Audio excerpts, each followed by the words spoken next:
Christopher Teo. He will talk to us on the role of complementary therapy, in particular herbal treatment, from a botanist's perspective. Professor Christopher Teo is a professor of botany, practices in Penang, Malaysia, at Cancer Care. Professor Teo. Mr. Chairman, thank you very much for your invitation and hospitality, for bringing me all the way from Penang to talk to you.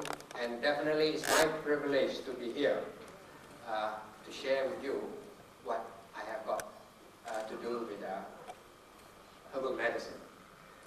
Discovery is to see what everybody has seen, but to think what anybody has not thought it before. I am a botanist, and I am not trained as a medical doctor. I am not a Chinese sensei either. So, I don't have to be confined to the same perspective. I don't see things through the same window. Having taught in the university for the last 26 years, I'm a professor of botany, I use that training trying to solve a problem. That's it. Therefore, you may not agree what I do, but bear with me. So my first basic guiding philosophy is that my hands, what God killed. He leads, I follow. Totally different. And because of that, in 1995, me and my wife started Cancer Care, right in the sitting room of our home. With no business grant whatsoever. What happened is that we started to help one person who was down with liver cancer. And today, ladies and gentlemen, after 5 years, I have helped roughly 3,000 people. And there are cancer centers all throughout Malaysia and 2 in Indonesia. Well, what is our aim is to provide care and love, irrespective of religion, race, or material rewards. Nevertheless, ladies and gentlemen, I want to fix my views. What is it? What's my principle? I do not substitute medical doctors. I do not say that you got cancer or not. You go and see your doctors. That's the first thing. I never promise a cure. Third, I advocate the healing of the whole person. I have 4 objectives set up. First is that to help patients attain a peace of mind. When the doctor says, you got cancer, the whole world collapses, broken to pieces. Now, I try to piece it back. I help patients to attain a better quality of life. That's the second one. Third is to help patients to recover or to heal, to foster friendship and love and care for each other. In all these 4 objectives, I think for 3 objectives, I think I'm very happy that we have achieved them. In terms of healing or to cure, as I said, I don't do it. It's God who does it. There is a farm where I grow the herbs, whatever herb that I need. Of course, I imported some herbs too, but we have a farm to back up. Well, being trained in tissue culture, if these plants, they normally grow in a wild, but there's not enough supply, then we have to multiply them. When I have a tissue culture lab, I multiply the plants in my tissue culture lab. Well, if I have time, I sit down and formulate all this. In fact, in this lab of mine, I have got 250 types of different Chinese herbs.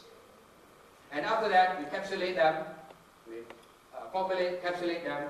At the end of the day, twice a week, I sit down to consult people and help people in the problem. And at the end of the day, a professor never dies, he still writes books and tells people about this. So to start with, I'm trying to find out what is it that after facing. It appears to me that a lot of people who come and see me, they have breast problems, lung, colon, rectum, liver, ovary, uterus, and breast. These are the main things. And of course, now I've seen all kinds of problems. Now, what are these people? They have all gone to see their doctors. Because that's what I said. I'm not a medical doctor. Go and see your doctor first. All right. 100% see the doctors. And most of them, 40%, 30 to 40% of them has already undergone surgery, chemo, or radiation, all the combinations. And then 36% of them actually have no other choice, no other way. Some people say, go home and die. So where else do they go? I'm the last stop. Apart from cancer. What are the problems they are facing? GIS, the repeat of the previous speakers, they have pain. 25% of them presented with pain.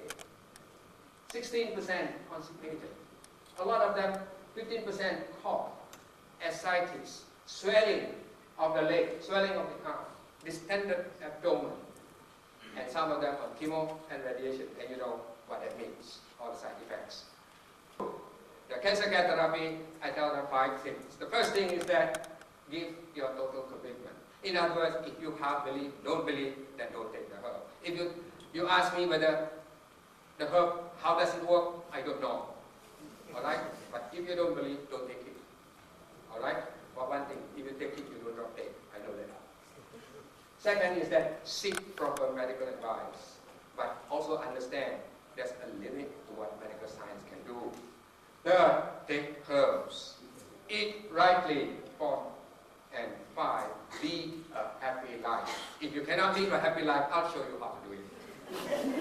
Alright? These are the 5 steps. Alright. What do I do? Of course, a botanist, I get associated myself. Herbs.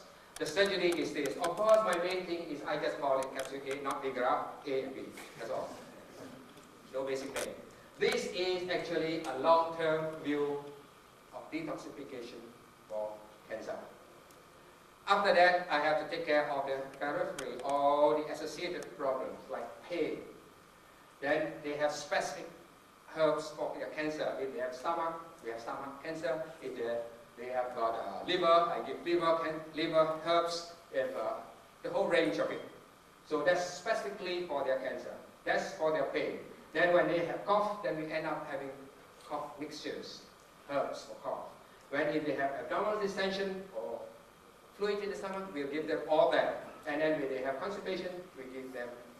But one thing, these herbs are not for kiasu because they are very bitter, the taste is terrible. But don't worry, take it.